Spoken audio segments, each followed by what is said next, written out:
یہ بابیاں دا تے مخالف ہے ہی ہے نا, وہ جڑا الو دا پٹھا ہے, وہ مرزا جی پتہ نہیں پلمبر جا کیا بلا ہے وہ, لیکن یہ بک بک نہیں کرنی چاہیے. اور ہر ولی کی دشمنی, اور کبھی غوث پاک کی, کبھی حضرت جنید بغدادی, کبھی باجد بستامی کی.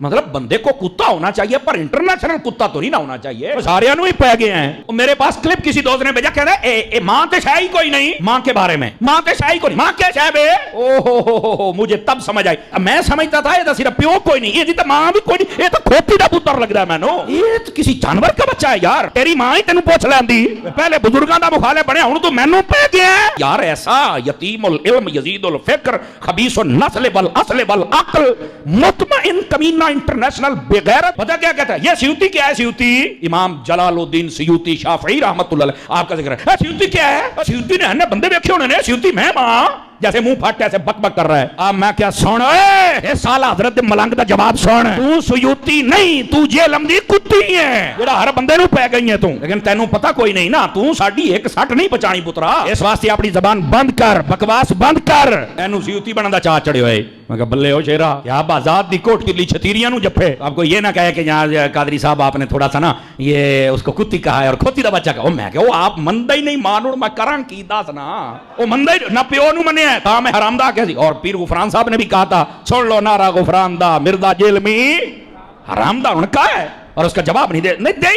حرامی بندہ کیا دے گا بتاؤ نا مجھے. تو ایسے فتنوں کا یہی جواب ہوتا ہے. میں کہا جا ایک کنجرا گل کرن لگیا, کنجر دماغ دے کنجر گل ہی ہونی ہے, تینوں شرم تو یا نہیں پئی آؤندی. اور اب تو اس مہینہ, ایک مہینے کے اندر جتنا یہ ننگا ہوا ہے نا, اور جتنا یہ ایکسپوز ہوا ہے, میں کہتا ہوں اگر یہ بغیرت اور کمینہ اور حرامی نہ ہو تو یہ ویسے ہی مر جائے, اگر حلالی ہو تو. اتنا زیادہ ذلیل ہوا ہے.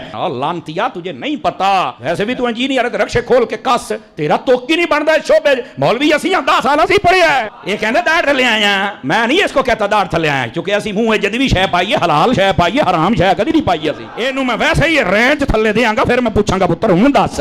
تماشے بنائے ہوئے ہیں جو جاندیاں باندریاں لومڑیاں اٹھ کے بج بگیاں. آپ میں سے مجھے بتائیں کتنے لوگ ہیں, چلے ریل ٹائم ہم ڈیٹا لے لیتے ہیں, آپ میں سے کتنے لوگ ہیں کہ جنہیں میرا تعارف نیگیٹو ہوا تھا سٹارٹ میں؟ ذرا ہاتھ کھڑا کریں. شکریہ میرے تمام وہ علماء کرام,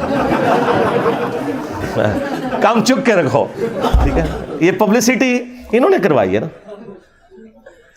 تو جتنا بولتے ہیں اتنی اپنی بدنامی اپنے ذمہ لیتے ہیں. اللہ تعالیٰ نے انسان کو عقل دی ہوئی ہے. اب چھوڑ دیں, میرے بارے میں تو چھوڑ دیں, اللہ کے نبی علیہ السلام کے بارے میں بھی نیگیٹو تعارف کروایا گیا ہے. یہ جو اسلام اتنا تیزی سے پھیلا ہے, کیوں پھیلا ہے؟ پچھلے 100 سال میں 60,000 کتابیں رسول اللہ کے خلاف لکھی گئی ہیں صلی اللہ علیہ وآلہ وسلم. اور ان 100 سالوں میں جتنے لوگ مسلمان ہوئے ہیں پچھلی 13 صدیوں میں نہیں ہوئے تھے. 60,000 کتابیں, 2 سے زیادہ کتابیں روز کی بنتی ہیں. 60,000 کتابوں کے جواب دینے کے لیے بھی ہمیں عمر نو چاہیے. ہم جواب دیتے ہیں ڈاکٹرن کا, ہر بات کا جواب نہیں دیا جاتا, ڈاکٹرن کا جواب ہوتا ہے. تو کیا نبی علیہ السلام کو انہوں نے ملائن کر لیا؟ کیونکہ اب میڈیا کا دور ہے, لوگوں نے اسٹڈی کیا. 9/11 کے واقعے کے بعد ٹوئنس ٹاور کا جو اٹیک ہوا تھا 2001 میں, ہزاروں نہیں لاکھوں لوگ مسلمان ہو چکے ہیں. اسلام کا تعارف کتنا نیگیٹو انداز میں کروایا گیا, لیکن لوگوں نے اسلام قبول کیا. یار جن لوگوں کی ڈیوٹیاں لگی کہ تم نے نبی علیہ السلام کو ملائن کرنے کے لیے کتاب لکھنی ہے, اسلام کے خلاف کتاب لکھنی ہے, انہوں نے اسلام قبول کر لیا. یہ طاقت ہے نا. تو اسلام کی طاقت, سچائی کی طاقت اتنی بڑی ہے کہ اس کے آگے کوئی بند نہیں باندھ سکتا. تو ان لوگوں کا شکریہ جو اس طرح کی مخالفت کرتے ہیں. میں نے شروع میں یہ بات کی تھی کہ اگر آپ لوگ چاہتے ہیں کہ آپ کے فرقے 30-40 سال اور نکال دیں تو خاموشی میرے بارے میں اختیار کر لیں. جتنا بولیں گے اتنی جلدی آپ کے فرقے ختم ہوں گے, کیونکہ میں نے تو چپ نہیں رہنا. میں تو ہر بات کا جواب دوں گا اور میں اور ایکسپوز کروں گا. اب تو خیر باتیں ریپیٹ ہی کرنی پڑتی ہیں آلموسٹ, کوئی اعتراض بچا ہی نہیں دنیا کا جو میرے پہ نہ لگایا ہو. تو میں جواب دے چکا ہوں, اب تو مجھے جواب بھی دینے کی ضرورت نہیں پڑتی. پرانے کلپس ہی جوڑ کے ہمارے اسٹوڈنٹس خود ہی جواب دے دیتے ہیں. تو یہ کلپ کاٹنے سے مجھے کوئی نقصان نہیں ہوگا. بار بار مجھے قادیانی کہنا, اس میں سے کیا نکلا ہے؟ انہوں نے نقصان اٹھایا نا. قادیانی یہ کہتے رہے میں نے چشتی رسول اللہ, اشعری رسول اللہ پڑھ کے انہوں نے چولہا لا کے رکھ دی تھی. یہ اس کی وجہ سے ہی ہوا نا سب کچھ. تو انہوں نے نقصان ہی اٹھایا نا اس کی وجہ سے. جتنا پروپیگنڈا کرتے ہیں میں اتنا ہی پھر دلیری کے ساتھ آ کے نہ مقابلہ کرتا ہوں کہ یار یہ یوں نہیں، یہ یوں تھا. ایک ایک چیز کا آگے جواب دیتا ہوں، کوئی لحاظ نہیں کرتا. ابھی وہ اگلے دن ایک مولانا صاحب نے ایک میرے خلاف کلپ چڑھایا ہوا اور گالیاں دیں. یقین کریں ہمارے اسٹوڈنٹس کو تو جو بیچارے جذباتی قسم کے ہیں نا، وہ ویڈیوز دیکھ کے غصہ آتا ہے. جو میرے ساتھ بیٹھنے والے ہیں نا، وہ میرے ساتھ بیٹھ کے ہنستے ہیں صرف ویڈیوز دیکھ کے. میں آج تک اپنے کسی میرے خلاف جتنی بھی گالی گلوچ والی ویڈیو ہے، مجھے کبھی بھی دیکھ کے نہ تو کبھی غصہ آیا نہ کبھی کوفت ہوئی ہے، بلکہ میری تو میمز ہی وہی ہوتی ہیں جس میں مجھے گالیاں نکال رہے ہوتے ہیں. مجھے تو مزہ آتا ہے کہ یار ان کے پاس اب کوئی چیز نہیں ہے سوائے گالیاں نکالنے کے. باقی اس چیز کا ضرور دکھ ہوتا ہے کہ ان کی کیا اسلامی تربیت ہوئی ہے، وہ الگ بات، لیکن اس کا مجھ سے تو کوئی لینا دینا نہیں. تو اگلے دن ایک مولانا نے ایک ویڈیو چڑھائی ہوئی کہ انجینئر صاحب کہتے ہیں ماں تے شاہی کوئی نہیں. اچھا میرے پاس کلپ کسی دوست نے بھیجا، کہتا ہے ماں تے شاہی کوئی نہیں، ماں کے بارے میں ماں تے شاہی کوئی نہیں، ماں کیا شاہ بے. او مجھے تب سمجھ آئی. میں سمجھتا تھا یہ صرف پیو کوئی نہیں، یہ تو ماں بھی کوئی نہیں، یہ تو کھوتی دا پتر لگتا ہے مینو، یہ تو کسی جانور کا بچہ ہے یار. تیری ماں ہی تینوں پوچھ لیندی، پہلے بزرگاں دا مخالف بنیا، ہن تو مینوں پہ گیا. اب اللہ کے بندو، مطلب یہ کوئی بات ہوئی ہوگی نا، اس کے کوئی شروع میں کوئی اول آخر کوئی بات ہوئی ہوگی. ٹھیک ہے، یہ بات تو اللہ کے نبی نے بات کی ہوئی ہے. بخاری مسلم دونوں میں حدیث ہے، تم میں سے کوئی شخص اس وقت تک مومن ہی نہیں ہو سکتا جب تک کہ میں اسے اس کے ماں باپ، اولاد، سب لوگوں سے بڑھ کر عزیز نہ ہو جاؤں.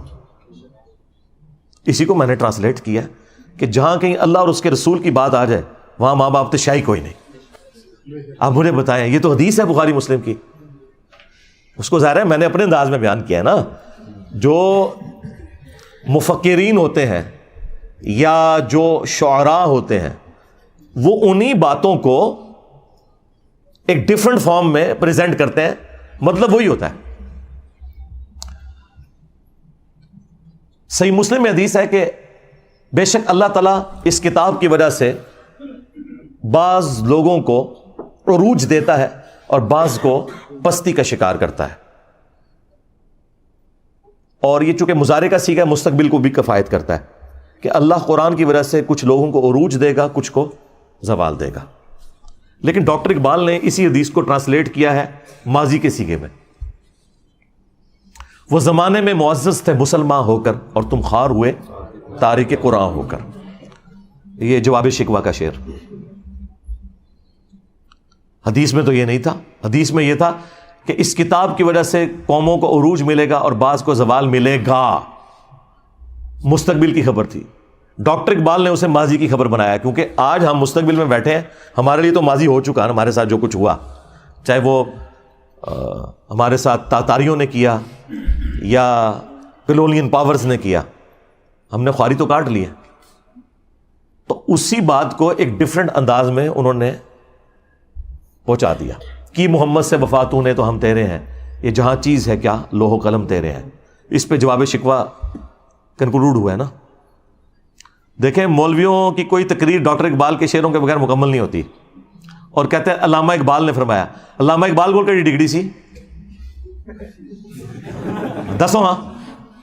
تمہارے بڑے بڑے مفتی علامہ اقبال کو کوٹ کرتے ہیں اور علامہ کہتے ہیں. علامہ تو وہ نہیں تھے، وہ تو ڈاکٹر تھے. فلسفی میں انہوں نے پی ایچ ڈی کی ہوئی تھی. دین انہوں نے اسی طرح حاصل کیا جس طرح میں نے. بہرحال میں نے تو الحمدللہ جس لیول کے اوپر آپ کے سامنے بیان کیا ہے، تو ڈاکٹر اقبال نے بھی ویسے بیان نہیں کیا کہ آپ کو آیات یا حدیث کے کوئی حوالے بتائے ہوں. لیکن انہوں حالے تک علامہ اقبال کہنے نے، انہوں تک کہنا چھوڑ دیں کہ محمد سے وفاتوں نے تو ہم تیرے ہیں، یہ جہاں چیز ہے کیا لوح و قلم تیرے ہیں. یہ اللہ کی طرف سے انہوں نے جواب دیا ہے کہ اگر تو نے میرے نبی کے ساتھ وفا کی نا اے امت محمدیہ صلی اللہ علیہ وآلہ وسلم، پھر ہم تیرے ہو جائیں گے. اور یہ دنیا تو کوئی چیز نہیں، لوح و قلم پہ بھی فیصلے پھر تمہاری دعاؤں کے اوپر ہوں گے اگر تم میرے نبی کے وفادار رہے. اب یہ قرآن و حدیث میں ان الفاظ کے ساتھ تو کہیں بات موجود نہیں، لیکن پورے قرآن و سنت کی تھیم یہی ہے کہ کی محمد سے وفاتوں نے تو ہم تیرے ہیں، یہ جہاں چیز ہے کیا لوح و قلم تیرے ہیں. لہٰذا وہ حدیث کہ تم مومن ہی نہیں ہو سکتے جب تک کہ میں تمہیں تمہارے ماں باپ، اولاد، سب لوگوں سے بڑھ کر عزیز نہ ہو جاؤں، یہ حدیث پڑھ کے اس کی جب تھیم بیان کرے انسان، ان لوگوں کو سمجھائے کہ جن کی مائیں کہتی ہیں کہ اگر تو نے داڑھی نہ کٹائی تو میں دودھ نہیں بخشوں گی، اور زبردستی وہ بچوں کی داڑیاں مڑوا کے اپنے لیے بھی جہنم کا سبب کرتی ہیں اور اپنی اولاد کو بھی جہنم میں دھکیلتی ہیں، اور اپنی بچیوں کا حجاب اتروا دیتی ہیں کہ اچھے رشتے نہیں ملیں گے، اور بعد میں بھی جو ملتے ہیں رشتے وہ بھی جو گند کھاتے ہیں بعد میں وہ بھی پتہ چل جاتا ہے۔ تو ایسے ماں باپ کو پھر ہم نہ سنائیں کہ ہم نے اللہ اور اس کے رسول کی بات ماننی ہے، تسی تے شاہی کوئی نہیں۔ ماں باپ کے ساتھ اس نے سلوک کا حکم اللہ نے دیا ہے۔ اگر ماں باپ اللہ اور اس کے رسول کے باغی ہیں پھر ان معاملات میں ان کی بات نہیں مانی جائے گی۔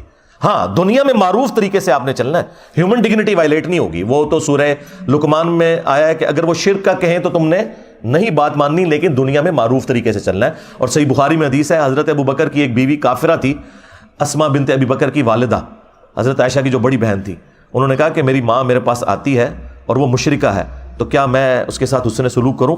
تو اللہ کے نبی صلی اللہ علیہ وآلہ وسلم نے فرمایا کہ ہاں تم اس کے ساتھ حسن سلوک کرو۔ یعنی دنیا میں آپ نے معروف طریقے سے معاملات کو لے کے چلنا ہے، سیدھی سی بات ہے۔ اس طرح آؤٹ آف کانٹیکسٹ تو آپ جس کی بھی چیز کو کاٹتے رہیں، اس کا تو کوئی اینڈ ہی نہیں ہونا، آپ جو مرضی کرتے جائیں۔ لیکن آپ نے فرق دیکھا، ہمارے اسٹوڈنٹس یہ حرکت کسی کے ساتھ نہیں کرتے، اور ہمارے مخالفین کرتے ہی یہی ہیں، اور اپنا لقمہ اس کے منہ میں داخل کرتے ہیں، اور پھر کہتے ہیں جی جوڈیشری سے کیسز کیوں فارغ ہو جاتے ہیں۔ یار جوڈیشری میں جو لوگ بیٹھے ہوئے ہیں وہ ملوٹے تو نہیں ہیں، تمہارے بزرگوں کے عبادت گزار تو نہیں ہیں۔ جوڈیشری نے تو اپنے معاملات کو لے کے چلنا ہے، انہوں نے آئین اور قانون کے مطابق معاملے کو دیکھنا، یہ بات اس طرح ہے یا نہیں ہے، اس کے بعد انہوں نے فیصلہ سنا دینا، ان کو تو اس سے غرض ہی کوئی نہیں ہے۔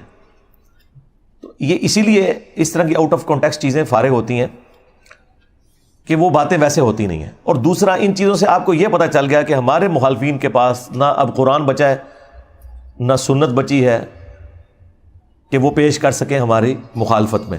پہلے بھی خیر کوئی نہیں تھے پیش کرتے، ابھی بھی کوئی تھوڑا بہت کوئی پڑھن پہ گئے تھے، وہ دی وجہ صرف یہ ہے کہ میں نے قرآن و سنت بیان کرنا شروع کیا، تو اب یہ جمعے کے خطبوں میں تیاری کرتے ہیں اور کوئی نہ کوئی قرآن کی آیت یا حدیث بیان کر کے کوشش کرتے ہیں کہ پبلک کو بتائیں، ریفرنسز دیں نہ دیں ان کی اپنی مرضی۔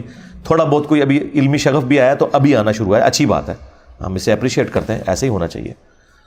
تو اس لیے میں جب کسی ٹاپک کے اوپر بات کروں اور وہاں پہ تفصیلی جواب ریکوائرڈ ہو تو میں بتا دوں گا آپ کو کہ بھی فلاں ویڈیو دیکھ لیں۔ ہر دفعہ تو میں ہر جواب کو ریپیٹ نہیں کر سکتا، اس کا تو پھر ہم تو یہاں کئی دن بیٹھے رہیں گے سوالات کے جوابات کے لیے۔ ورڈک دینا یہ میری ذمہ داری ہے، پرچی پڑھ کے آپ تک بات صحیح طریقے سے پہنچانا۔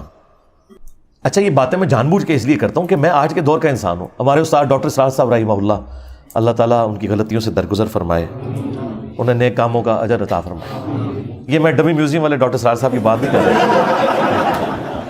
رہا، پیچھے کرو کیمرہ دکھایا کرو نا، تسی شارٹاں بنانے سے لگے ہوئے ہو، تو میں ان کی بات نہیں، اوریجنل والے ڈاکٹر سراج صاحب کی بات کر رہا ہوں، یہ ہم نے ان کی یاد میں رکھا ہوا ہے انہیں۔ تو ڈاکٹر سراج صاحب رحمہ اللہ تعالیٰ کی کافی ساری باتیں مجھے بعد میں رہ کے یاد آتی ہیں۔ وہ ایک بات یہ بھی کہا کرتے تھے کہ جو بھی نبی الاسلام کے پیٹرن پہ دعوت کا کام کرے گا تو اسے ان تمام تکالیف سے گزرنا پڑے گا جن تکالیف سے اللہ کے نبی الاسلام، ان کے صحابہ اور اہل بیت گزرے ہیں علیہم السلام اجمعین و رضی اللہ عنہم اجمعین۔ تو کسی نہ کسی درجے میں۔ اور دوسرا وہ یہ بات کیا کرتے تھے، وہ کہتے تھے مجھ سے بڑے قرآن کے علماء موجود ہیں لیکن لوگ ان کی تقریر میں بھی عربی خطبے میں ہی جاتے ہیں، اور میں کوئی عالم بھی نہیں ہوں لیکن لوگ میری بات سنتے ہیں۔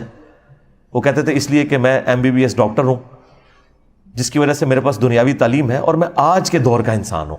جب میں بات کرتا ہوں تو میری آڈینس کو پتہ چل جاتا ہے کہ یہ کوئی 700-800 سال پہلے کوئی ابن تیمیہ کا شاگرد کہیں سے کوئی لمبی عمر پا کے تو بات نہیں کر رہا، یا کوئی 150 سال پہلے کوئی اشرف تھانوی صاحب کے پاس کوئی بیٹھنے والا کوئی بابا نہیں تھا کہ وہ پرانی اردو میں اور پرانی مثالوں میں باتیں کر رہا ہے، بلکہ وہ فیل کرتے ہیں کہ یہ آج کے دور کا انسان ہے۔ تو اس میں نے ایک اور چیز ایڈ کر دی ہے کہ چونکہ میری طبیعت کے اندر مزاح ہے، تو میں کوشش کرتا ہوں کہ اس انداز میں بھی، مزاح کے انداز میں بھی کوئی بات کنوے ہو جائے، کسی سلوگن کے ذریعے، کسی اور ذریعے سے، کہ آپ کے دماغ میں نقش ہو جائے۔